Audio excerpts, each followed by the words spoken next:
கிறிஸ்துவில் பிரியமான சகோதர சகோதரிகளே, அன்னையினுடைய பக்தர்களே,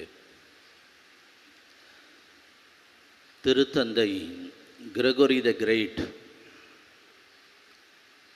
தான் எழுதுகின்ற மடல்களிலே பேப்பல் புல் என்று சொல்லுவார்கள். அதிலே முதலாக தான் யார் என்பதை, தன்னுடைய நிலை என்ன என்பதை அங்கே வெளிப்படுத்துகின்றார். அந்த மடல் எழுதுகின்ற பொழுது தொடக்கத்திலே அவர் யார் என்பதை உணர்த்துவதற்காக சர்வுஸ் சர்வோரும் தேய் என்று லத்தீனில் எழுதினார். ஆங்கிலத்திலே நாம் சொல்லுகின்ற பொழுது servant of the servants of God, அதாவது கடவுளுடைய ஊழியர்களுடைய ஊழியன் நான் என்று சொன்னார். கடவுளுடைய பணியாளர்களுடைய பணியாளன் என்று சொன்னார். அவர்தான் முதலாக இந்த பெயரை தனக்கு ஏற்படுத்தி கொண்டார். அதன்படியே இப்பொழுது எல்லா திருத்தந்தையர்களும் அதை பயன்படுத்துகின்றார்கள். திரு அவைக்கு தலைவராக இருக்கின்றவர் ஆண்டவருடைய பிள்ளைகளுக்கு பணி செய்வதற்காக தன்னையே தாழ்த்தி தலைவனாக இருந்த பொழுதிலும், தலைவன் என்பவன் தொண்டன், பணியாளன், ஆண்டவருடைய பிள்ளைகளுக்கு பணி செய்ய என்னை ஆண்டவர் உயர்த்தி இருக்கிறார் என்ற ஒரு எண்ணத்தை அவர் கொண்டிருந்தார். கிறிஸ்தவர்களாகிய நாம் அனைவரும் அத்தகைய எண்ணத்தை கொண்டவர்களாக இருக்க வேண்டும் என்று இன்று நமக்கு அழைப்பு விடுக்கிறது. பணியாளன் மனநிலையில் பணி செய்ய வா என்று ஆண்டவர் அழைக்கிறார். இந்த பண்பு இயேசுவினிடத்திலிருந்து நாம் கற்றுக்கொண்டது. இயேசு தன்னுடைய சீடர்களுக்கு மட்டுமல்ல, தான் வாழுகின்ற பொழுதே இந்த நிலையை மக்களுக்கு உணர்த்துகிறார். தந்தையாகிய கடவுளுடைய விருப்பத்தை நிறைவேற்றவே நான் இந்த உலகிற்கு வந்தேன், என்னுடைய விருப்பம் அல்ல. கெத்சமனி தோட்டத்திலே நாம் பார்க்கிறோம், இயேசு இந்த துன்பத்தை நினைத்து, பாடுகளை நினைத்து வேதனைப்படுகின்ற பொழுது அவர் தந்தையாகிய கடவுளிடத்திலே ஜெபிக்கிறார். ஆண்டவரே, தந்தையே, கூடுமானால் இந்த துன்பக்களம் என்னை விட்டு அகலட்டும், ஆனால் இது என் விருப்பம் அல்ல, உம்முடைய விருப்பத்தின்படியே ஆகட்டும் என்று சொல்கிறார். அங்கேயே அந்த ஜெபத்திலேயே நாம் தெரிந்து கொள்ளலாம், அவருடைய விருப்பத்தின்படி இங்கே நடப்பது ஒன்றும் கிடையாது. ஏனென்றால் அவர் மனித உரு எடுத்து இந்த உலகத்திற்கு வந்து ஆண்டவருடைய தந்தையாகிய கடவுளுடைய பணியை செய்ய வந்தவர் என்பதை அங்கே வெளிக்காட்டுகின்றார். அதே போன்று பெரிய வியாழன் அன்று தலைவர்கள் எப்படி இருக்க வேண்டும் என்பதை அங்கே உணர்த்துகின்றார். தலைவர்கள் அதிகாரம் படைத்தவர்களாக அல்ல, ஆணவம் படைத்தவர்களாக அல்ல, தான் தோன்றித்தனமாக வாழ வேண்டும் என்பது அல்ல, மக்களுக்கு பணி செய்ய வேண்டும் என்பதை உணர்த்தும் விதமாக தலைவனாகிய இயேசு கிறிஸ்து, மெசியாவாகிய இயேசு கிறிஸ்து அந்த சீடர்களுடைய பாதங்களை கழுவுகின்ற நிகழ்வை நாம் அறிந்திருக்கிறோம், உணர்ந்திருக்கிறோம். இயேசுவினுடைய பண்பை நினைத்து நாமும் அதன்படி வாழ வேண்டும் என்று வாழ முயற்சி செய்து கொண்டிருக்கிறோம். எனவே இயேசு கிறிஸ்துவில் பிரியமானவர்களே, இந்த இயேசு கிறிஸ்து தான் நமக்கு எடுத்துக்காட்டாக இருக்கிறார். இந்த மனித குலத்துக்கு இயேசு கிறிஸ்து இந்த மனித உரு எடுத்ததினால் நாம் எப்படி வாழ வேண்டும் என்பதை இறைவன் இயேசு கிறிஸ்து நமக்கு வெளிப்படுத்தி கொண்டே இருக்கிறார் என்பதை நாம் மறந்துவிடக்கூடாது. விவிலியத்தின் வழியாக அவர் சொல்லுகிறார், ஏதோ நீங்கள் பணியாளனாக இருங்கள், தலைவனாக அல்ல.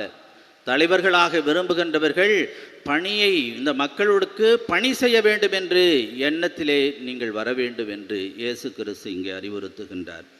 எனவே இந்த பணியாளன் எப்படிப்பட்டவனாக இருக்க வேண்டும் என்றால், தன் நலத்தை துறந்து, சுயநலத்தை துறந்து, கடவுளுடைய விருப்பத்தை அல்லது தன்னுடைய மாஸ்டர் என்று சொல்லுவார்களே, தலைவனுடைய விருப்பத்தை உணர்ந்தவனாக பணி செய்வதுதான் இவனுடைய கடமையாக இருக்கிறது, வேறு வழி இல்லை. உதாரணமாக நாம் எடுத்துக்கொள்ளுகிற பொழுது, ஒரு கடையில் ஒருத்தன் வேலை செய்கிறானா, அந்த கடைக்காரர் என்ன சொல்லுகிறாரோ அதைத்தான் அவன் செய்ய வேண்டும். வேற செஞ்சானா வீட்டுக்கு போ அப்படின்னு சொல்லிடுவான். அதே போலத்தான் ஆண்டவர் இந்த உலகத்திலே நம் ஒவ்வொருவரையும் படைத்து நமக்கென்று ஒரு பணியை கொடுத்திருக்கிறார். அவ்வாறு பணியை கொடுத்திருக்கின்ற பொழுது அந்த பணியை செய்வதுதான் நம்முடைய கடமையாக, பொறுப்பாக இருக்கிறது என்பதை உணர்ந்து கொள்ள வேண்டும். தன் விருப்பம், சுயநலம், நான் மட்டும் வாழ வேண்டும் என்ற மமதியிலே அல்லது அந்த ஒரு எண்ணத்திலே வாழ்வது இறைவனுக்கு ஒவ்வாத வாழ்வு என்பதை அறிந்து கொள்ள வேண்டும். இயேசு கிறிஸ்துவில் பிரியமானவர்களே, இயேசு கிறிஸ்து சொல்லுகிறார், லூக்கா எழுதிய நற்செய்தியிலே 17ஆம் அதிகாரம் 10வது வசனத்திலே, நாம் எப்படி நம்முடைய செயல்களிலே ஈடுபட்டு எப்படி நாம் பதில் சொல்ல வேண்டும் ஒரு ஊழியனாக இருந்து, பணியாளனாக இருந்து என்று அறிவுறுத்துகின்ற பொழுது இந்த இடத்திலே சொல்லுகிறார், நாங்கள் பயனற்ற பணியாளர்கள். எல்லா பொறுப்பையும் சரிவர செய்தாலும் என்ன சொல்ல வேண்டும்? நாங்கள் பயனற்ற பணியாளர்கள், எங்கள் கடமையை தான் செய்தோம் என்று சொல்லுங்கள் என்று இயேசு கிறிஸ்து அந்த மக்களிடத்திலே, அந்த திருத்தூதர்களிடத்திலே சொல்லுவதை பார்க்கிறோம். அவர்களுக்கு அறிவுறுத்துகின்றார், இப்படித்தான் நீங்கள் தலைவர்களாக இருக்கின்றவர்கள் இப்படித்தான் வாழ வேண்டும் என்பதை அங்கே அறிவுறுத்தி அவர்களை பண்படுத்தி சீடர்களை உருவாக்குகின்றார் இயேசு கிறிஸ்துவில் பிரியமானவர்களே. எனவே பணி செய்ய வேண்டும் என்ற ஒரு எண்ணத்தோடு தான் இந்த தலைமை பணிக்கு வர வேண்டும். ஆனால் இன்று நாம் என்ன செய்கிறோம்? திரு அவையிலே பார்க்கிறோம், பணி செய்ய வேண்டும் என்ற எண்ணத்தோடு வருகிறார்களா இல்லையா என்று நாம் சற்று சந்தேகப்பட வேண்டியிருக்கிறது. முதல் கொரிந்தியருக்கு எழுதிய திருமுகத்திலே 3வது அதிகாரம் 4வது வசனத்திலே நாம் பார்க்கிறோம். பவுலடிகளார் சொல்லுகிறார், அந்த காலகட்டத்திலே அந்த கிறிஸ்தவர்கள், புதிய கிறிஸ்தவர்களாக மாறியவர்கள் என்ன செய்கிறார்கள் என்றால், யார் அவர்களை கிறிஸ்தவர்களாக மாற்றினார்களோ, அந்த ஞானஸ்நானம் கொடுத்து அவர்களை மாற்றினார்களோ, அவர்கள்தான் தங்களுடைய தலைவர்கள் என்று பெருமை பாராட்டி கொண்டிருந்தார்கள். எப்படி அவர் சொல்லுகிறார்கள்? பவுல் சொல்லுகிறார், நான் பவுலை சார்ந்துள்ளேன், நான் அப்பல்லோவை சார்ந்துள்ளேன் என்று பெருமை அடித்துக் கொள்ளுகிறார்கள். ஆனால் கடவுள்தான் அதற்கு வித்திட்டவர் என்பதை உணராமல் கட்சி மனப்பான்மையோடு அவர்கள் செயல்பட்டார்கள். அது அல்ல வாழ்க்கை, அது அல்ல நல்ல தலைமைக்கு. இன்றும் பல சமயங்களிலே நாம் பார்க்கிறோம், எதற்காக தலைவர்களாக ஆக வேண்டும் என்பதற்காக கட்சி மனப்பான்மையோடு ஒவ்வொரு கூட்டம் தெரிஞ்சுக்கிட்டே இருக்கிறாங்க. நான் இப்படி தலைவனாக வர வேண்டும், நான் தலைவனாக வேண்டும் என்று அவர்கள் ஒரு குரூப்பாக செயல்பட்டு கொண்டிருக்கின்றதை நாம் திரு அவையிலே பார்க்கிறோம். அது அல்ல, கடவுளுடைய அழைப்பு வர வேண்டும். ஒவ்வொரு மனிதனுக்கும் ஆயராக இருந்தாலும் சரி, பணியாளர்களாக அதாவது குருக்களாக மாற வேண்டும் என்றாலும் சரி, அல்லது அருட்சகோதரிகளாக மாற வேண்டும் என்றாலும் சரி, ப்ரெஷர் கொடுத்து நம்ம எதையும் செய்யக்கூடாது. இன்னைக்கு குரூப்பிசம் அதிகமாகி கொண்டு இருக்கிறது. என்ன செய்கிறார்கள்? தங்களுடைய மாணவர்கள் இந்த குருக்களாக மாற வேண்டும், அல்லது தங்களுடைய இனத்தை சார்ந்தவர்கள் இந்த பதவிக்கு வர வேண்டும், ஆயனாக வர வேண்டும் என்று ஆங்காங்கே அலைந்து கொண்டிருக்கின்ற நபர்களை பார்க்கிறோம். ஆனால் அது அல்ல. கடவுளுடைய திட்டம் என்ன? கடவுளுடைய திட்டம் என்னுடைய வாழ்க்கையில் என்ன என்பதை புரிந்து கொண்டு கடவுள் கொடுத்தால் அந்த பணியை செய்வேன் என்ற ஒரு மனநிலையிலே இருக்க வேண்டுமே ஒழிய நாம ஓடிக்கொண்டு தெரியக்கூடாது. பதவி மோகம் அப்படி இருக்கக்கூடாது. அதுவல்ல இறைவனுடைய அழைப்பு. பணியாளன் என்ற மனநிலையிலே நீ வாழ வேண்டும். அப்பொழுது என்றால் நீ பெருமை அடித்துக் கொள்ளக்கூடாது.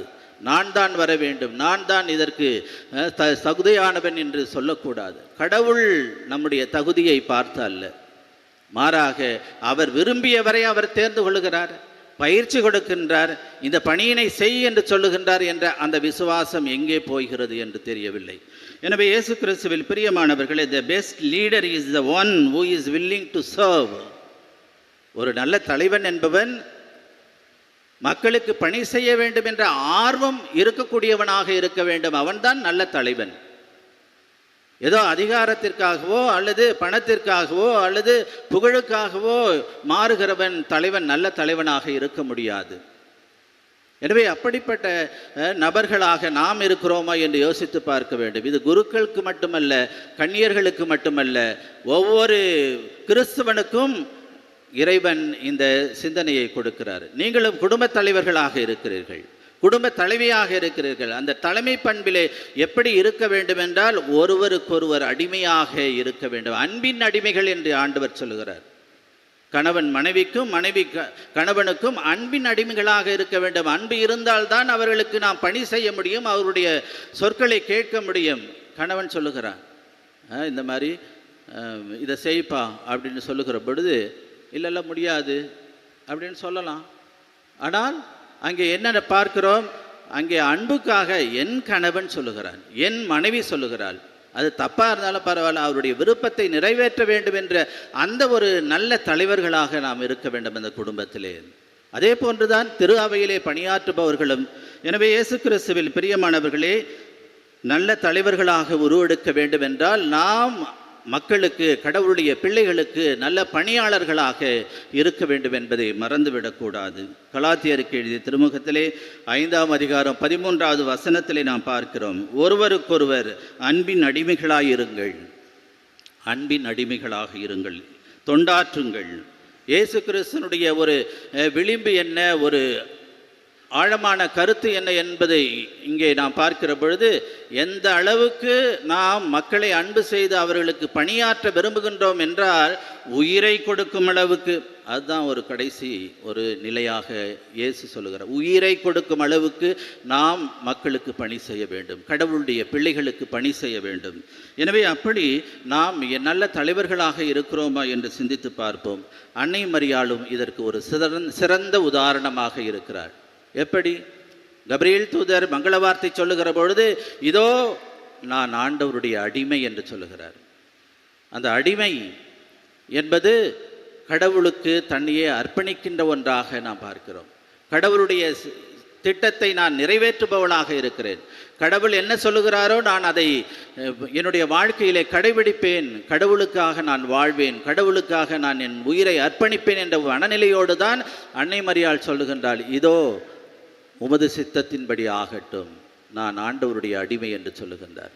அன்னை மரியாளை நாடி வந்திருக்கின்ற நம் அனைவருக்கும் அன்னை மரியாளுடைய பரிந்துரை கிடைக்கிறது.